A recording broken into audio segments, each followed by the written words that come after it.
nanti mulai dari tanggal 19 dan 20 ini nanti sudah cuti bersama ya teman-teman. Sobat semuanya, setelah nanti kita dinyatakan lulus seleksi Paskasangga, kita akan mengisi DRH dan juga mengupload pemberkasan.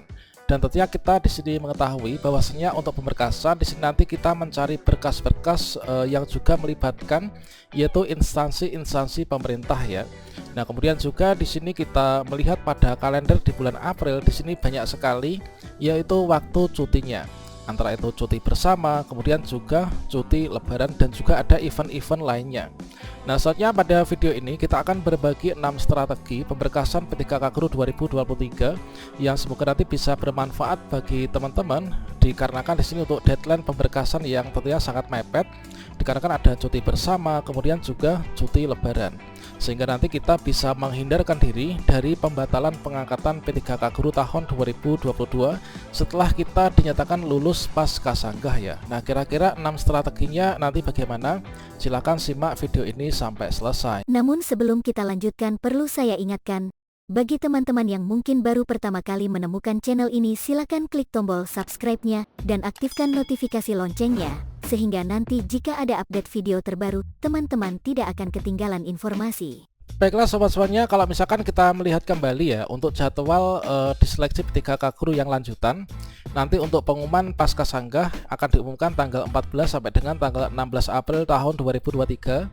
Kemudian di sini selang di tengah-tengah masa di pengumuman kelulusan nanti akan muncul link pengisian DRH ya. Tepatnya nanti untuk pengisian DRH dimulai tanggal 15 April sampai dengan tanggal 4 Mei tahun 2023. Selanjutnya nanti kita akan dilakukan untuk usul penetapan nomor induk P3K. Ini berdasarkan dari isian DRH dan juga pemberkasan yang sudah kita sampaikan kepada masing-masing instansi. Nah, berikutnya di sini tentunya nanti ketika kita mengisi DRH, di sini ada berkas-berkas yang wajib kita cari.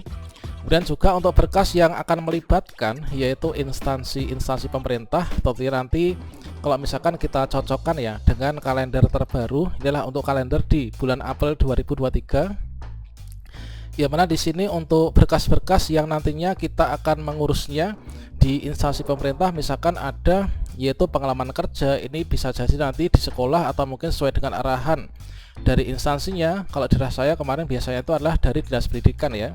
Kemudian berikutnya di sini ada surat bebas nafsa, kemudian ada surat keterangan sehat, kemudian juga ada SKCK teman-teman. Nah, ini SKCK. Nah, dari instansi-instansi pemerintah yang nanti akan terlibat ketika kita mengurus untuk pemberkasan, tentunya di sini setelah kita lihat untuk di bulan April nanti untuk pengumuman kelulusan di Paskasangga nanti dimulai dari tanggal 14 yaitu di hari Jumat ya. Di hari Jumat tanggal 14 ini adalah nanti mulai diumumkan. Kemudian di sini di tanggal 15 ini biasanya di instansi pemerintah itu nanti akan libur ya. Kalau misalkan menerapkan di 5 hari kerja, tentunya di sini tanggal 15 sudah libur. Kemudian di sini tanggal 16 hari Minggu juga libur. Nah, selanjutnya di sini kalau misalkan kita lihat sesuai dengan edaran terbaru dari pusat bahwasannya untuk nanti mulai dari tanggal 19 dan 20 nanti sudah cuti bersama ya teman-teman. Nah, tanggal 19 sampai 20 sudah cuti bersama. Kemudian di sini untuk deadline-nya nanti sampai dengan tanggal 4 Mei ya. Tentunya nanti kita memiliki waktu untuk mengurus pengisian DRH. Ini adalah kemungkinan kita bisa melakukannya di tanggal 17 sampai dengan tanggal 18 ini. Selanjutnya setelah lebaran di sini adalah nanti cuti bersama ya. Nah, ini adalah sampai dengan tanggal ini. Tentunya masing-masing daerah tentunya juga akan menerapkan kebijakan yang mengacu pada surat edaran dari pusat ya teman. Nah, kemudian kira-kira bagaimana untuk strategi kita supaya nanti kita bisa mengurus berkas-berkas dari 4 instansi ini dalam waktu yang sangat mepet ini. Nah, tentunya di sini kita harus mengetahui sejak dini supaya nanti kita tidak mengalami pembatalan untuk pengangkatan ya.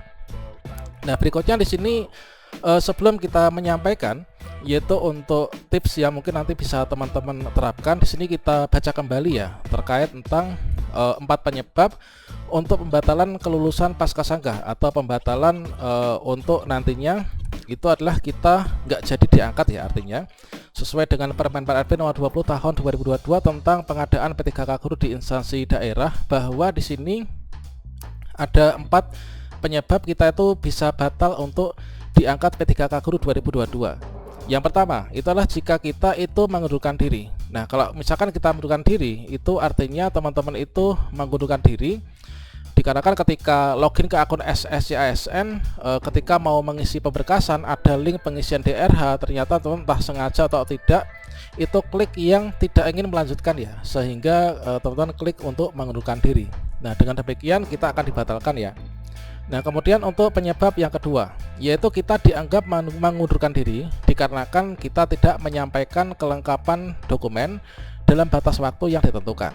Kalau misalkan kita ini melihat pada kalender di bulan ini, tentunya nanti juga akan berpotensi kalau misalkan kita nggak cermat ya untuk mengurus pemberkasan, sehingga nanti kita bisa dianggap mengundurkan diri dikarenakan dalam batas waktu yang sudah ditentukan ternyata kita tidak melengkapi pemberkasannya. Kemudian yang ketiga, ini adalah jikalau kita itu terbukti ternyata kualifikasi pendidikan dan atau persyaratan lainnya itu tidak sesuai dengan yang telah ditetapkan oleh menteri ya, yang menyelenggarakan urusan pemerintahan bidang pendidikan, yaitu Kemdikbudristek. Kalau misalkan ternyata di belakang hari itu ijazah kita ternyata nggak sesuai, ini bisa saja kita juga dibatalkan. Dan juga yang keempat, ini adalah dikala meninggal dunia, ini juga bisa dibatalkan ya. Nah, di sini kita fokus pada bagian yang kedua, yaitu supaya kita itu tidak dianggap mengundurkan diri ya, dikarenakan tidak menyampaikan kelengkapan dokumen. Tentunya ini sangat riskan sekali kalau misalkan kita tidak mengetahui hal ini secara awal dan menerapkan strategi supaya kita sukses ya untuk mengurus pemberkasan. Nah, sobat-sobatnya di sini di tengah masa-masa yang sangat krusial ya, yaitu banyak sekali cuti bersama dan juga hari liburnya, apalagi ditambah lagi dengan penerapan 5 hari kerja di instansi pemerintah. Tentunya di sini untuk tips pengurusan berkas P3K guru mungkin nanti bisa teman-teman terapkan ya teman. Nah, di sini jadi untuk yang pertama, ini adalah dalam waktu yang sangat mepet ini tips pengurusan berkasnya, yaitu yang pertama. Nah, yang pertama di sini teman-teman silahkan mengikuti petunjuk dari instansi atau Pemda masing-masing ya. Nah, terkait tentang mungkin untuk ketentuan pengurusannya bagaimana, kemudian SKCK-nya kalau misalkan kita sudah punya SKCK sebelumnya, apakah bisa digunakan ataukah tidak. Kalau misalkan di SKCK itu ada batas pemakaiannya kan, mungkin ada yang sudah mengurus, mungkin waktunya 3 bulan atau 2 bulan dan lain sebagainya. Nah, di sini kita mengikuti petunjuk dari Pemda. Dikarenakan apa? Dikarenakan Pemda kita masing-masing itulah nanti yang akan menjadi verifikator dari berkas yang sudah kita kirimkan. Sehingga bisa saja kita itu membaca buku panduan atau mungkin juga melihat tutorial-tutorial yang ada di YouTube, mungkin dari channel-channel guru-guru juga, atau mungkin dari informasi lain. Namun teman-teman juga harus tetap mengacu pada petunjuk dari Pemda masing-masing ya, dikarenakan mereka lah nanti yang akan menjadi verifikatornya. Nah, biasanya di sini nanti dari Pemda itu akan memberikan sosialisasi ketentuan berkas yang nanti akan digunakan seperti apa, misalkan untuk SKCK, masa berlakunya. Kalau misalkan kita sudah punya SKCK sebelumnya, ini apakah bisa dipakai atau tidak, nanti kita bisa bertanya ya. Dan kemudian juga misalkan di sini, nah kemungkinan juga biasanya ya di masing-masing Pemda dikatakan untuk peserta yang lulus seleksi P3K guru tahun ini sangat banyak sekali, sehingga di sini nanti kemungkinan akan dilakukan pembagian kuota pengurusan berkas, entah itu untuk pengurusan SKCK, surat sehat, kemudian surat nafsa atau pengalaman kerja dan lain sebagainya. Nah, kemungkinan kalau misalkan nanti di plotting ini akan sangat bagus sekali untuk menghindari antrian dan juga untuk efektivitas dan juga efisiensi waktu yang tentunya di sini sangat terbatas ini ya. Jadi kita ikuti arahan dari Pemda masing-masing, dan kemudian di sini kita harus memanfaatkan waktu ini sebelum Lebaran ya, ini kalau bisa. Nah, kita manfaatkan waktu sebelum Lebaran. Kalau misalkan kita nanti di sini di tanggal 13 atau tanggal 14 ya, ini kita sudah dinyatakan lulus, maka kita bisa manfaatkan waktu tersebut, atau mungkin juga manfaatkan waktu kalau misalkan di hari Sabtu ini kan libur ya teman. di hari ini biasanya kalau 5 hari kerja ini sudah libur, kemudian tanggal 16 sudah libur, kita bisa manfaatkan waktu 2 hari ini tanggal 17 sampai dengan 18, dikarenakan nanti mulai dari tanggal 19 ini adalah nanti sampai dengan tanggal 26 ini cuti bersama, sehingga kita bisa manfaatkan 2 waktu ini untuk memaksimalkan pengurusan berkas kita.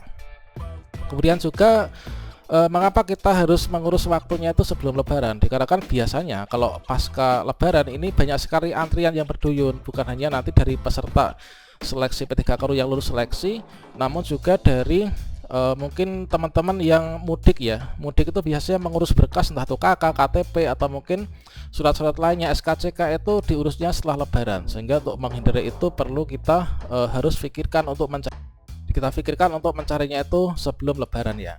Nah, kemudian yang ketiga, ini teman-teman selalu berkoordinasi ya. Selalu berkoordinasi dengan grup masing-masing, mungkin dari masing-masing kecamatan atau satu kabupaten kota itu sudah membuat grup besar, atau grup Telegram atau mungkin WhatsApp sesama guru yang sudah lulus passing grade. Maka di sini teman-teman bisa berkoordinasi. Nah, di sini kita harus saling membantu ya, saling bantu-membantu sesama peserta yang lulus seleksi untuk kesuksesan kita. Dikarenakan apa? Dikarenakan di sini kita nggak ada lagi saingan, kita nggak bersaing satu peserta dengan yang lainnya, dan nanti sukses tidaknya berkasan ini nanti akan ditunjukkan dari SPTJM peserta yang sudah berkasnya komplit, nanti akan bisa diajukan untuk usul penetapan NIP3K, yaitu dari BKPSDM ya. Sehingga kalau misalkan ada 1 atau 2 yang tercecer, maka nanti SPTJM-nya belum bisa dibuat ya untuk pengusulan NIP3K. Jadi kita harus saling bantu-membantu, berkoordinasi. Dan kemudian yang keempat, di sini kita tetap tenang ya, meskipun di sini kita waktunya mepet, ini kita tetap tenang, namun juga menanggapi segala sesuatunya ini dengan serius ya teman-teman, atau sersan lah ya, serius tapi santai. Nah, kemudian yang kelima, ini kita harus melakukan segala sesuatunya ini dengan cermat, entah itu pengisian DRH, pencairan berkas, untuk peruntukannya bagaimana, ini kita harus cermat ya, sesuai dengan panduan dari BKPSDM masing-masing dan juga di buku panduan pengisian DRH. Yang terakhir ini kita kesampingan dulu ya, yaitu hal-hal yang nggak penting ini adalah kita utamakan dulu untuk mengurus nasib kita ya teman-teman untuk kedepannya. Misalkan kalau di pas lebaran kan biasanya kita kongko-kongko ya, atau mungkin dengan nyangkro atau ngopi dengan teman-teman. Nah, mungkin di sini kita utamakan dulu untuk kesuksesan pengisian DRH dan juga pemberkasan. Sehingga di sini setelah semua tuntas barulah kita ini bisa mungkin dolan atau mungkin belayang seperti itu ya. Oke, mungkin ini teman-teman untuk 6 tipsnya yang mungkin bisa nanti diterapkan untuk kesuksesan kita di pengangkatan P3K Guru ini. Oke, demikian, semoga bermanfaat. Wassalamualaikum warahmatullahi wabarakatuh.